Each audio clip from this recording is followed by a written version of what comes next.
ನಮಸ್ಕಾರ ವೀಕ್ಷಕರೇ, ಕನ್ನಡ ಫ್ಯಾಕ್ಟ್ ಚೆಕ್ಗೆ ಸ್ವಾಗತ. ಮೋದಿ ಸರ್ಕಾರದ ರಾಷ್ಟ್ರೀಯ ಶಿಕ್ಷಣ ನೀತಿ ಅಂದ್ರೆ NEP-ಯನ್ನು ವಿರೋಧಿಸಿ ದೇಶಾದ್ಯಂತ ಪ್ರತಿಭಟನೆ ನಡೆದಿತ್ತು. ಅದೇ ರೀತಿಯಲ್ಲಿ ಮೈಸೂರಿನಲ್ಲೂ ಕೂಡ ಇದೇ ರೀತಿಯಾದಂತಹ ಪ್ರತಿಭಟನಾ ಕಾರ್ಯಕ್ರಮಗಳು ನಡೆದಿದ್ವು.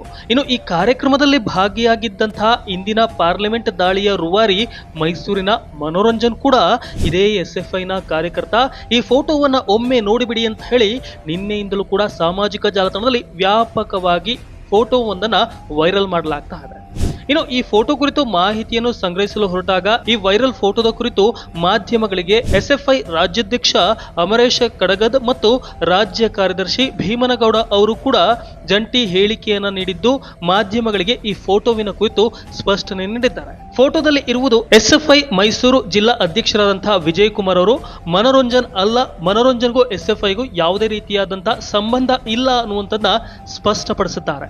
ಜೊತೆಗೆ ಬಿಜೆಪಿ ಪಕ್ಷದ ಕಾರ್ಯಕರ್ತರಿಗೆ ಸೈದ್ಧಾಂತಿಕವಾಗಿ ಸಂಘಟನೆಯನ್ನು ಎದುರಿಸೋದಕ್ಕೆ ಆಗದೇನೆ ಈ ರೀತಿಯಾದಂತಹ ಫೋಟೋವನ್ನ ದುರ್ಬಳಕೆ ಮಾಡಿಕೊಂಡು ವ್ಯಾಪಕವಾಗಿ ಸುಳ್ಳನ್ನ ಹರಿಬಿಡ್ತಾ ಇದ್ದಾರೆ ಅಂತಲೂ ಕೂಡ ಸ್ಪಷ್ಟಪಡಿಸಿದ್ದಾರೆ. ಇನ್ನು ಸಂಸತ್ ಮೇಲಿನ ದಾಳಿಯ ನಂತರದಲ್ಲಿ ಮನೋರಂಜನ್ ಅವರ ತಂದೆ ಮಾಧ್ಯಮಗಳಿಗೆ ಪ್ರತಿಕ್ರಿಯೆಯನ್ನು ನೀಡುವಾಗ ಮನೋರಂಜನ್ ಪ್ರಧಾನಿ ನರೇಂದ್ರ ಮೋದಿ ಅವರ ಬೆಂಬಲಿಗನೆಂದು ಹೇಳಿಕೆಯನ್ನು ಕೂಡ ಕೊಟ್ಟಿದ್ರು. ಒಟ್ಟಾರೆಯಾಗಿ ಫೋಟೋದಲ್ಲಿ ಇರುವಂತಹವರು ಮೈಸೂರಿನ SFI ಜಿಲ್ಲಾಧ್ಯಕ್ಷರಾದಂತಹ ವಿಜಯ್ ಕುಮಾರ್ ಅವರೇ ಹೊರತು ಮನೋರಂಜನ್ ಅಲ್ಲ ಎಂಬುದು ಇಲ್ಲಿ ಸ್ಪಷ್ಟವಾಗಿದೆ.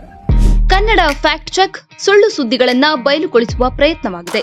ಯಾವುದೇ ಸಂದೇಶದ ಬಗ್ಗೆ ಸಂದೇಹ ಬಂದರೆ ನಮಗೆ ಕಳುಹಿಸಿ. ಫ್ಯಾಕ್ಟ್ ಚೆಕ್ ಪ್ರಕಟಿಸುತ್ತೇವೆ. ನಮ್ಮ ವಿಡಿಯೋ ಪೋಸ್ಟರ್ಗಳನ್ನ ಶೇರ್ ಮಾಡುವ ಮೂಲಕ ಬೆಂಬಲಿಸಿ.